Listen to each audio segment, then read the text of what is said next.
xa chạy rồng lệchពីបងប្អូនបណ្ដាញសង្គមមកបងប្អូនឃើញស្រាប់ហើយប្រទេសថៃនៅតែមានមហិច្ឆតារំលោភឈ្លានពានមកលើទឹកដីកម្ពុជាក្នុងពេលបច្ចុប្បន្ននេះឃើញថា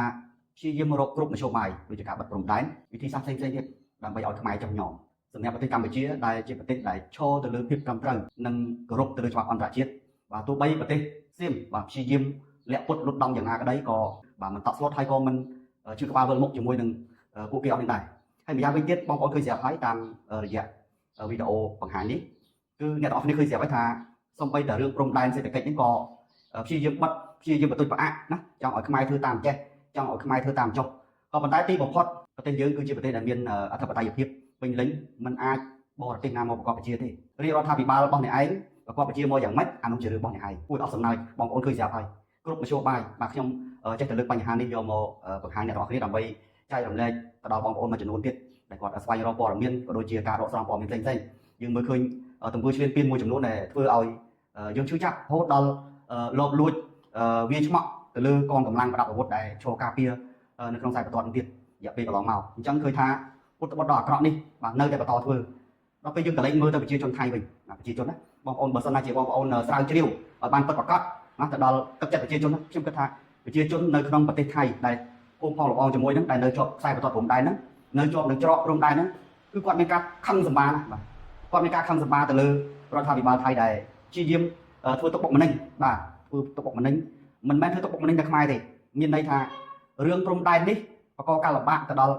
ពលរដ្ឋថៃខ្លួនឯងផងដែរបងប្អូនដែលជាអាជីវករក៏ដូចជាអ្នកលក់ដូរអ្នករកស៊ីនៅតាមខ្សែបន្ទាត់ព្រំដែនគឺគាត់មានការលំបាកណាស់បាទមិនថាថៃមិនថាខ្មែរក៏ប៉ុន្តែសបញ្ជាក់ឲ្យឃើញថាកាន់តែធ្វើទង្វើដែលមិនគោរពទៅលើអ្នកជិតខាងគឺធ្វើឲ្យថៃកាន់តែបាក់មុខបាទមួយរយៈពេលនេះថៃបាក់មុខសម្រាប់ណាស់នៅលើឆាកអន្តរជាតិទី1និយាយពីរឿងព្រំដែនហ្នឹងថៃមករកគួនខ្មែរហ្នឹងគ្រាន់តែយើងនិយាយអំពីច្បាប់អន្តរជាតិគឺថៃងល់ជើងថៃខ្លាចណាស់ដោយសារកម្ពុជាឈរទៅលើឯករាជ្យភាពកម្ពុជាមានអំណាចបាទ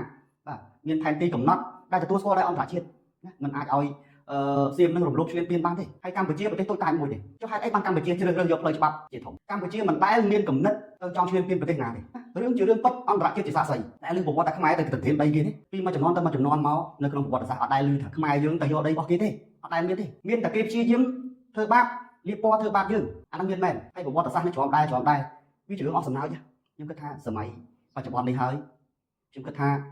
គួរតែយកប្រវត្តិសាស្ត្រណាឬក៏យកច្បាប់អន្តរជាតិយកទៅបង្រៀនប្រជាជនមួយចំនួននោះផងមួយចំនួនតូចណាបាទនៅខាងថៃនោះផងឲ្យគាត់យល់ដឹងអំពីច្បាប់អន្តរជាតិឲ្យគាត់យល់ដឹងអំពីកាតព្វកិច្ចតែក្នុងនាមពលរដ្ឋនោះឬក៏កាតព្វកិច្ចក្នុងនាមប្រទេសនីមួយៗនោះត្រូវគោរពដោយស្មារតីគ្នានៅលើឆាកអន្តរជាតិគ្មានប្រទេសណាមួយណាដែលត្រូវបានរងការរំលោភឈ្លានពានទេអានេះនៅក្នុងច្បាប់អន្តរជាតិគឺអញ្ចឹងយើងមើលទៅថៃកាន់តែអាក្រក់ទៅហេតុអីបានធ្វើដូច្នេះចង់សួរចេះទង្វើឈ្លានពានរបស់អ្នកហ្នឹងកាន់តែធ្វើកាន់តែប្រព្រឹត្តកាន់តែពិភពលោកមើលឃើញថាមិនល្អចង់សួរមេដឹកនាំទាំងអស់ហ្នឹងទៅវិញខ្ញុំចង់សួរថាពួកអ្នកឯងទាំងអស់ហ្នឹងដែលរៀនប្រវត្តិសាស្ត្រដែលពិភពលោកគាត់ចង់សួរចេះប្រហែលខ្ញុំក្នុងនាមជាពលរដ្ឋតូចតាចម្នាក់ទេតែខ្ញុំក៏បានស្វែងយល់រៀនសូត្រពីរឿងច្បាប់អន្តរជាតិខ្លះពីប្រវត្តិសាស្ត្រសកលលោកខ្លះបានយើងដឹងថាតើក្នុងនាមជាមនុស្សជាតិហ្នឹងយើងគួរតែត្រៀមគេអត់នៅក្នុងច្បាប់អន្តរជាតិ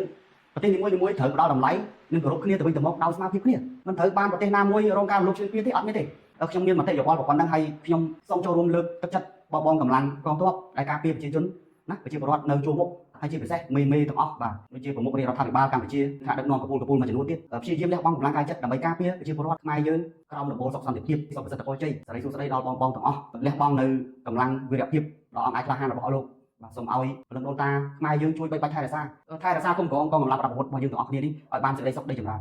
បាទសូមអរគុណ